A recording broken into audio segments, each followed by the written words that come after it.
Style star Allu Arjun, mega power Ram Charan వారి ఇరువురి చేతుల మీదుగా ఎం జితేంద్ర, సుధాకర్, సాయిదేవ్ హర్ష, షేక్ బాషా, బొప్పన నరసింహారావు గారు, జీవీజీ శంకర్ గారు, అలాగే ఇరువురు పద్మశ్రీ డాక్టర్ అల్లు రామలింగయ్య కళాపీఠం కార్యవర్గ సభ్యులు బొప్పన నరసింహారావు గారు, జీవీజీ శంకర్ గారు, ప్రవాసాంధ్రులు శ్రీ డి మోహన్ రావు గారు. వారు గత 8 సంవత్సరాలుగా ఈ జాతీయ పురస్కార ప్రదానోత్సవం ఎప్పుడు జరిగినా వారు విదేశాల నుంచి కార్యక్రమానికి వస్తున్న అల్లు రామలింగయ్య గారి వీరాభిమాని శ్రీ డి మోహన్ రావు గారు.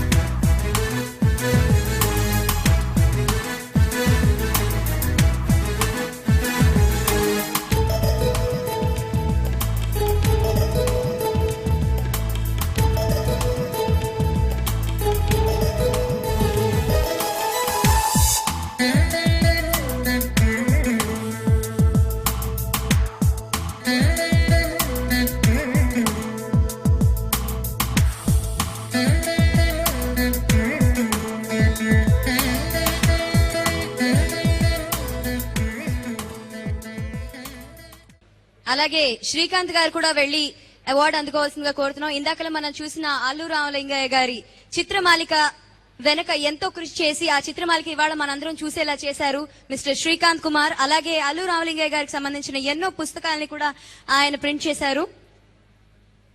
Thank you so much Srikanth గారు. అలాగే మన గీతా ఆర్ట్ స్టాఫ్ కూడా ఈ చిత్రమాలిక వెనకాల ఎంతో కష్టపడ్డారు. ఇప్పుడు స్టైల్ స్టార్ శ్రీ అల్లు అర్జున్ మీతో తన అనుభూతిని పంచుకుంటారు. అందరికీ నమస్కారం. ఏంటి వైజాగ్ ఎలా ఉన్నారు? వేదిక మీద ఉన్న పెద్దలు, మా హాస్య కుటుంబ నడుపునులు బ్రహ్మానందం గారు, కైకాల సత్యనారాయణ గారు, నిజంగా ఈ అవార్డు ఇవాళ కైకాల సత్యం గారిని ఇస్తే నాకు నిజంగా చాలా చాలా చాలా ఆనందంగా ఉంది. సింపుల్ గా చెప్తాను, నాకు తెలిసి ప్రపంచంలో చాలా మంది గొప్పలు ఉన్నారు. తెలుగు ఫిలిం ఇండస్ట్రీలో చాలా మంది గొప్పలు ఉన్నారు. కానీ అదృష్టవంతులు మాత్రం నాకు తెలిసి చాలా తక్కువ మంది ఉన్నారు. అందులో one of the most luckiest man మాత్రం మా తాతయ్య గారు. దానికి ఫస్ట్ కారణం చిరంజీవి గారు లాంటి మెగాస్టార్ లాంటి అల్లుడు కొట్టేయడం అనే ఛాన్స్ అంతా ఇంత ఛాన్స్ కాదు. జస్ట్ ఒక మెగాస్టార్ అల్లుడుగానే కాకుండా అలాగే మేనల్లుడు పవర్ స్టార్ పవన్ కళ్యాణ్ గా ఉంటాం. ఆ తర్వాత నేను వస్తాం. వినయంగా చెప్తాను, చాలా మంది అంటూ ఉంటారు పాప అల్లు రామలింగయ్య గారు కీర్తిశేషులు మగధీర చూసుంటే బాగుండు అని. నా ఉద్దేశాలు మాత్రం ఆయన చూశారు. నిజంగా చరణ్ లాంటి మనోడు ఉంటాం. ఈ అన్నిటికంట మోస్ట్ ఇంపార్టెంట్ నా ఉద్దేశంలో మాత్రం మా నాన్నగారు లాంటి కొడుకుంటాం. అంటే కేవలం మా నాన్నగారు నేను చెప్పట్లేదా, అంటే మా నాన్నగారు నేను పొగడట్లేదు, ఒక మంచి నా ఫాదర్ని నేను ఒక మంచి సన్ గా పొగుడుతున్నాను. నిజంగా ఇన్ని సంవత్సరాలైనా కూడా 8 సంవత్సరాలైనా కూడా ఈ రోజుల్లో ఇంత పెద్ద ఫంక్షన్ చేయాలంటే నిజంగా ఒక ఫాదర్ మీద ఎంతో రెస్పెక్ట్ ఉంటే, ఒక ఫాదర్ మీద ఎంతో లవ్ ఉంటే, ఆయన అంత అదృష్టవంతులు అల్లు రామలింగయ్య గారు అంత అదృష్టవంతులు లేరు. ఎందుకంటే ఆయన వెళ్ళిపోయాక కూడా 8 సంవత్సరాలు అయినా కూడా ఇంతమంది పెద్ద వాళ్ళు వచ్చి ఆయన గౌరవిస్తున్నారంటే ఇది నిజంగా ఆయన అంత నాకు తెలిసి one of the most luckiest man on earth. నిజంగా అదృష్టవంతం ఉంటే నా లైఫ్ లో నేను అనుకుంటున్నాను, నాకు ఎప్పుడు అల్లు రామలింగయ్య గారు అనేది ఒక పెద్ద చెట్టు, ఆ చెట్టు కింద ఫ్రూట్స్ ని ఇప్పటికీ తింటుంటాను. నేనున్న నా లైఫ్ ఇవాళ నేను ఇక్కడ నుంచున్నానంటే డెఫినెట్లీ దానికి ఇత్తనం అల్లు రామలింగయ్య గారు. ఆ ఇత్తనం వల్లే ఇవాళ మేము కాయలు తింటున్నాం. నిజంగా అలాంటి మా తాతయ్య గారికి నేను మనవడుగా పుడతాం. మనస్ఫూర్తిగా నాకు చాలా గర్వం. కుటుంబం ఇంతమంది మమ్మల్ని ఎంకరేజ్ చేయడం మనస్ఫూర్తిగా అందరికీ thank you very much. And మీరందరూ దేనికోసం వెయిట్ చేస్తున్నారు? ఒక్క మాట మాట్లాడితే 100 మంది ఎగ్జాక్ట్లీ ఒక్క మాట మాట్లాడితే 100 మాటలకు ఈక్వల్ అయ్యే ఒక చరణ్ గారి మాట ఏంటనక definitely mega power star Ram Charan Tej మాట్లాడాలి. అందరికి నమస్కారం.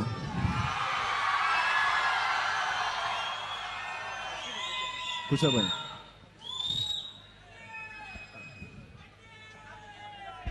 ఒక నెల అవలేదు సరిగా 2 సార్లు వచ్చాను వైజాగ్కి ఆల్రెడీ. ఇంతకు ముందే సుబ్రహ్మణ్య రెడ్డి గారు పిలిస్తే వచ్చాను, మళ్ళీ తాతగారు పిలిస్తే వచ్చాను. సో ముందుగా వేదిక మీద ఉన్న పెద్దలకి, సత్యనారాయణ అంకుల్కి, సుబ్రహ్మణ్య రెడ్డి అంకుల్కి, కొండలరావు గారికి, గంటా శ్రీనివాసరావు గారికి, అరవింద్ మామకి, నా స్టైలిష్ బ్రదర్ అల్లు అర్జున్కి, నా ద్వారా మిమ్మల్ని ఎప్పుడు చూస్తూ మీతోనే ఉండే మెగాస్టార్ చిరంజీవి గారికి, అండ్ వైజాగ్ అభిమానులకి, ప్రేక్షకులందరికీ నా నమస్కారం. స్వామి శరణం. మీ కేకలు ఏలంతలు వింటా ఉంటే నాలో ఉన్న స్వామి తగ్గు కిందకి రా అని చెప్తున్నాడు. నాకు మీలాగే గట్టిగా అరవాలని ఉంది ఒకసారి. సో ఇవాళ మెయిన్ మా అతిథి, మా గురువు గారు కైకాల సత్యనారాయణ గారికి ఈ అవార్డు రావడం, ఈ అవార్డుకి మంచి అందం వచ్చిందని నేను గర్వంగా చెప్పుకోగలుగుతాను. ఇన్ని సంవత్సరాలుగా ఎంతో మందికి ఇలా అవార్డు ఇచ్చి పురస్కారం చేసుకుంటున్నారు, అభినందిస్తున్నారు.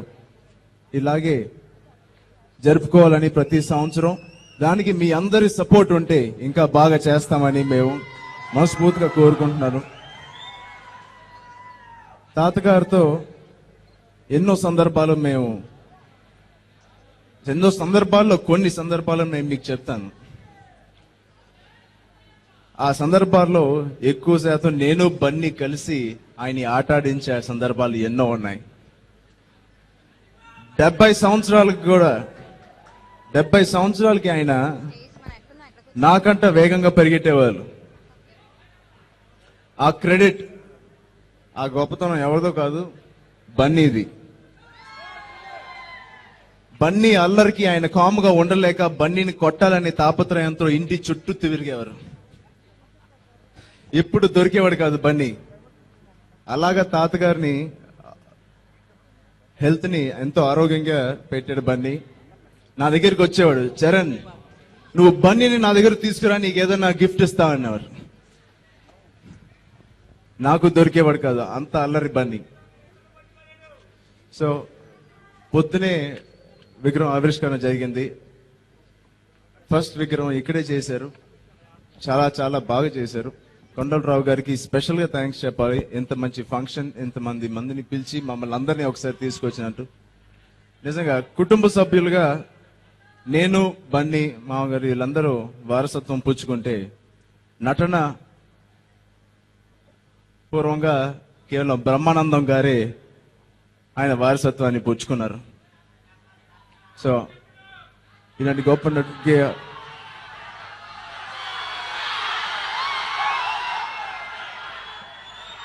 ఆయనకి మనవడిగా పుట్టినందుకు చాలా ఆనందపడుతున్నాను. రేపు పొద్దున నాకు ఎన్ని అవార్డులు వచ్చినా, ఎంత మీరు నన్ను అభిమానించిన చిన్న లోటు అనేది ఉంటుందండి. అదేంటంటే బన్నీకి దక్కింది నాకు దక్కనది. ఆయన బన్నీ సినిమా చూశాడు, ఆయన నా సినిమా ఇంకా చూడలేదు. రచ్చ. సో ఈ సందర్భంగా అందరికీ థ్యాంక్స్ చెప్పుకుంటూ, ఇక్కడ వచ్చినందుకు మీ అందరికీ మనస్ఫూర్తిగా థ్యాంక్స్ చెప్పుకుంటూ మళ్ళీ రచ్చతో మీ ముందు త్వరలోకి వస్తా. Thank you.